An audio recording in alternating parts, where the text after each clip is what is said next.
it is an excellent topic. And I want you to know that a lot of people have misconceptions about product sense, which is why this episode is very important.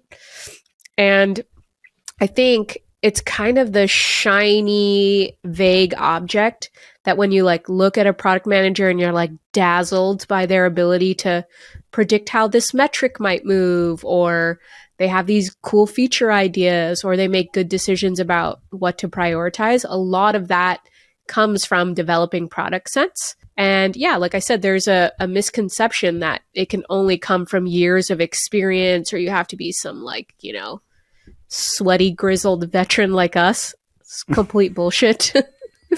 Product sense can be developed, and it's all about how you approach the world, not just your job. So yeah, I think we should get into it. And maybe we start by defining what it is. Product sense refers to a product manager's ability to understand what customers want and need, and to translate that understanding into successful products. It involves a combination of intuition, creativity, and analytical skills. That seems pretty important, right? Yeah. I mean, how do you practically apply that, though? In tons of ways. But if I had to summarize, having strong product sense, it really lets us make informed decisions about what features to include in a product, how to design and develop it, and how to position and market it. It also helps us identify opportunities for innovation and to stay ahead of the competition. I liken it to we were talking about this earlier. It's kind of like your spidey sense. It's especially useful when you don't have as much to go on. Like maybe you don't have the perfect user research, or, maybe you're building from 0 to 1. And, when you're doing those types of activities, product sense really comes into play, right? Yeah. You're like out of quant and you're like, okay, rely on my intuition. Whoop, drink.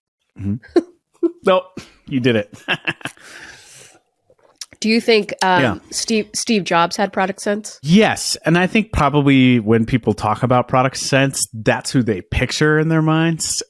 Steve Jobs was widely recognized for his product sense, which was critical in the development of many of Apple's iconic products. He had an ability to anticipate future market trends, identify unmet customer needs, and translate that understanding into innovative products. He was deeply involved in the development of products and had a hands-on approach, and was known for his obsession with design and simplicity. And his heart and mind were primed to examine his products and the competition's products. And the awesome thing is that can be honed and developed. You don't have to be just born with it. Steve Jobs wasn't born with it.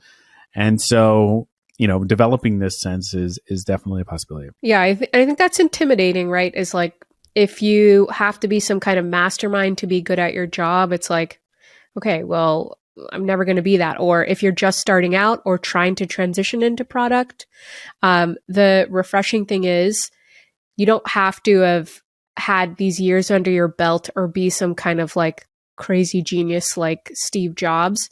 And it all kind of starts with like these two main categories: how to prime your heart, or like, you make a lot of decisions emotionally, and then also how to prime your mind to kind of be in product sense. I think we should start with heart. I'll take this first part. Okay, so I think the first way to prime your heart, or how you kind of think about things emotionally, is to be empathetic. In my opinion and my personal experience, you need three things. You need to have this empathetic approach because it will allow you to be open to new ideas and new methods. And it will also allow you to seek inspiration and allow yourself to be inspired. You don't always have to be right. The answers don't always have to come from quant. You'll be surprised how often they come from unique places. Yeah, and I think this is my favorite one on the list, is being empathetic. That's really centered around understanding users, features, and opportunities. I think it's the best. It's really my favorite one. Yeah, I totally agree. What are some ways you've like built empathy, and how has it helped you at your current job? I think there's a few key things I did early on in my career, even before I was a full-blown PM, that really helped me be more empathetic to users. First, I simply just watched other people interacting with products. I think it's important to recognize that you may not be the most representative user. In fact, if you're working technology, you're listening to this podcast, You're definitely not. you're probably an early adopter of technology. Yeah, like there's a pretty good chance we're not, your average user. There are tons of different expectations other than your own for the same product. And that can manifest itself in different ways. We were talking about Steve Jobs earlier. I love watching the iPhone keynote. Have you seen that? Like so Have many you watched, times. like, the keynote, It's embarrassing. full way through? Yeah. I mean, if you have an interest in technology and you haven't seen that, I highly recommend, if you want to pause us and go watch that, I highly recommend it. One of the things that really comes across in that keynote is that he really has empathy for how people really use their phones and how far behind the competition was for what people wanted to be able to do. He brings up all of these old phone models and how they had like these physical plastic keyboards and how, they have these tiny screens that were low resolution. So you can't like watch your favorite YouTube video. You can't read the New York Times, which is an example used a lot.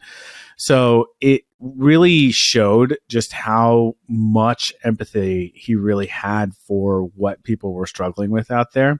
And there are a lot of famous stories of him like hiding in bushes and watching people shop at the Apple Store just so he could like get a glimpse of what real people's behavior was like for the things that he was working on. But that keynote, I think, is a masterclass in just really walking through what real problems real people have.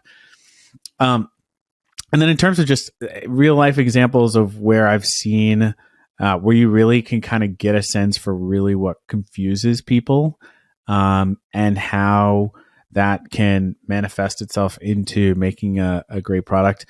There was one example really early on in my career where I was building a product for property owners at Vrbo to help them manage their business on their phone. And there was a function where you would create quotes as a property owner for travelers planning on visiting your property. And I asked users to come in so that I could see them use the product. They could tell me what their problems were, et cetera. And I still remember it. There's this lady and we were in the conference room. She was using the product and the taxes were being calculated wrong, which is actually something that we were doing wrong.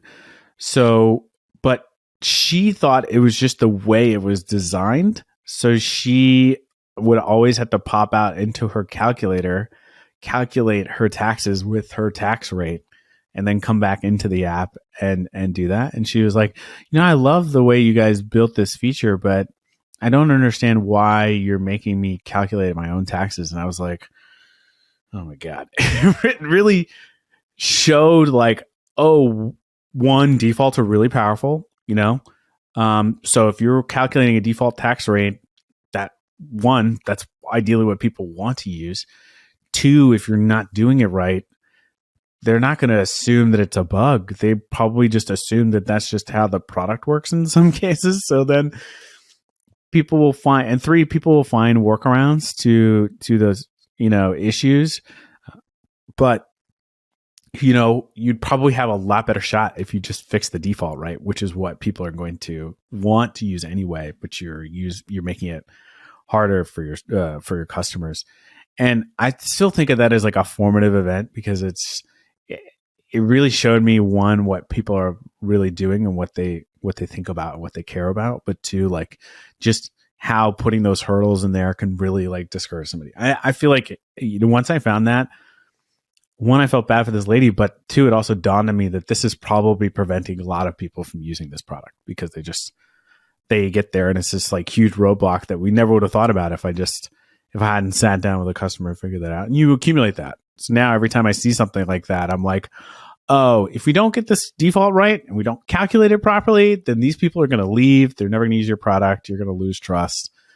You got to get that stuff right. I mean, yes, that's a very formative experience, like something that's stuck in your mind and you use it as a reference, which I think is really good. Not a lot of people do that. Like I think early on, I would like see people using the sell side of eBay, what I called at the time the wrong way.